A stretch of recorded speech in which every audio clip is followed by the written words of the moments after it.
Welcome to my channel. Today వీడియోలో మనం Indian polity నుంచి చట్టబద్ధ సంస్థలు అనే టాపిక్ని డిస్కస్ చేద్దాము. మా ఛానల్ని కనుక ఫస్ట్ టైం చూస్తున్న వాళ్ళుంటే వీడియోని లైక్ చేసి ఛానల్ని సబ్స్క్రైబ్ చేసుకోండి.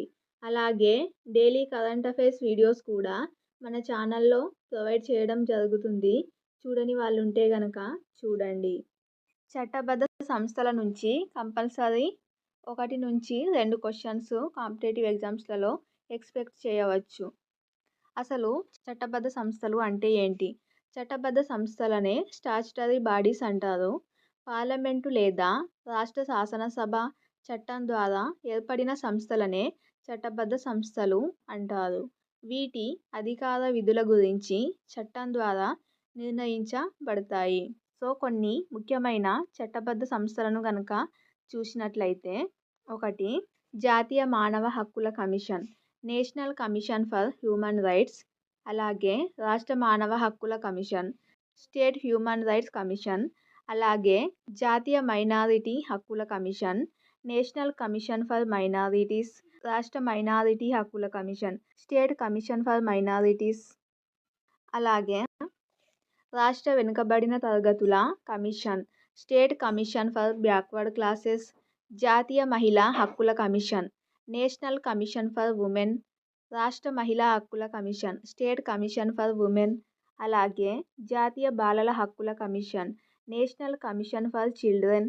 అలాగే నెక్స్ట్ జాతీయ సఫాయి కర్మచారి హక్కుల కమిషన్, నేషనల్ కమిషన్ ఫర్ కర్మచారీస్. సో ఇవి చట్టబద్ధ సంస్థలు. ఇందులో మనం ఫస్ట్ వన్ వచ్చేసి జాతీయ మానవ హక్కుల కమిషన్. జాతీయ మానవ హక్కుల కమిషన్కి సంబంధించి కంప్లీట్గా చూద్దాము. జాతీయ మానవ హక్కుల commission, national commission for human rights. ఇది ఎప్పుడు ఏర్పడింది అంటే 1948 డిసెంబర్ 10న ఐక్యరాజ్య సమితి విశ్వ మానవ హక్కుల ప్రకటనను చేసింది. మానవ హక్కుల కమిషన్ నిర్మాణం. భారతదేశంలో జాతీయ మానవ హక్కుల కమిషన్ను 1993లో పార్లమెంటు ఒక చట్టం చేసింది. 1993 అక్టోబర్ 12న ఈ కమిషన్ ఏర్పాటు అయ్యింది. 1993 అక్టోబర్ 12న. ఈ కమిషన్లో ఒక చైర్మన్, 4 ఇతర సభ్యులు ఉండడం జరుగుతుంది. అందులో ఒక మహిళా సభ్యురాలు కంపల్సరీగా ఉండాలి. ఒక చైర్మన్ అలాగే 4 ఇతర సభ్యులు. ఇందులో ఈ కమిషన్లో జాతీయ మైనారిటీ హక్కుల కమిషన్ చైర్మన్, జాతీయ ఎస్సీ హక్కుల కమిషన్ చైర్మన్, అలాగే ఎస్టీ హక్కుల కమిషన్ చైర్మన్లు, జాతీయ వెనుకబడిన తరగతుల కమిషన్ చైర్మన్, అలాగే బాలల హక్కుల కమిషన్ చైర్మన్, జాతీయ మహిళా హక్కుల కమిషన్ చైర్మన్, దివ్యాంగుల చీఫ్ కమిషనర్. ఈ కమిషన్లకు చెందిన చైర్మన్లు హోదా రీత్యా సభ్యులుగా ఉంటారు. అలాగే నియామకం. జాతీయ మానవ హక్కుల కమిషన్ చైర్మన్ను రాష్ట్రపతి రాజముద్ర మరియు అధికారంతో నియమిస్తారు. ఇందులో 6 సభ్యుల కమిటీని సంప్రదించి నియమించడం జరుగుతుంది. ఈ కమిటీలో ప్రధానమంత్రి చైర్మన్గా ఉంటారు.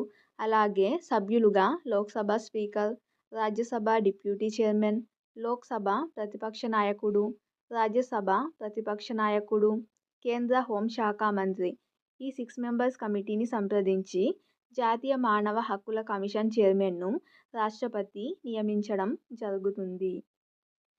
అలాగే పదవీ కాలం కనుక చూసుకున్నట్లయితే జాతీయ మానవ హక్కుల కమిటీ చైర్మన్ను అలాగే ఇతర సభ్యులను కూడా రాష్ట్రపతి 3 సంవత్సరాల పదవీ కాలానికి నియమించడం జరుగుతుంది.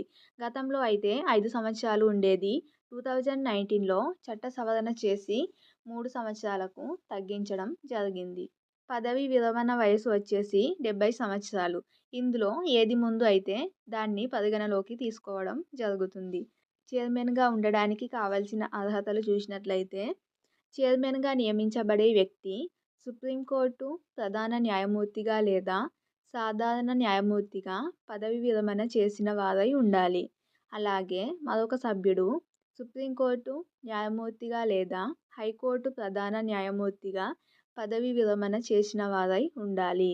ఇంకొక సభ్యుడు హైకోర్టు న్యాయమూర్తిగా పదవీ విరమణ చేసి ఉండాలి. మిగిలిన 2 సభ్యులు మానవ హక్కుల రంగంలో అనుభవజ్ఞులై ఉండాలి. అలాగే జాతీయ మానవ హక్కుల కమిషన్ ఏర్పడినప్పుడు మొదటి చైర్మన్గా జస్టిస్ రంగనాథ్ మిశ్రాను నియమించడం జరిగింది. ప్రస్తుతం 9వ చైర్మన్గా జస్టిస్ రామసుబ్రమణియన్ 2024 డిసెంబర్ 23 నుంచి పదవిలో ఉన్నారు. ప్రస్తుత చైర్మన్ వచ్చేసి జస్టిస్ రామసుబ్రమణియన్, మొదటి చైర్మన్ వచ్చేసి జస్టిస్ రంగనాథ్ మిశ్రా. ఇది ఫ్రెండ్స్ టుడే ఇండియన్ పాలిటీ నుంచి ముఖ్యమైన చట్టబద్ధ సంస్థలు, అలాగే అందులో నుంచి జాతీయ మానవ హక్కుల కమిషన్ని డిస్కస్ చేయడం జరిగింది. ఈ వీడియో కనుక మీకు నచ్చినట్లయితే లైక్ చేసి మా ఛానల్ని ఫస్ట్ టైం చూస్తున్న వాళ్ళు ఉంటే సబ్స్క్రైబ్ చేసుకోండి. Thank you.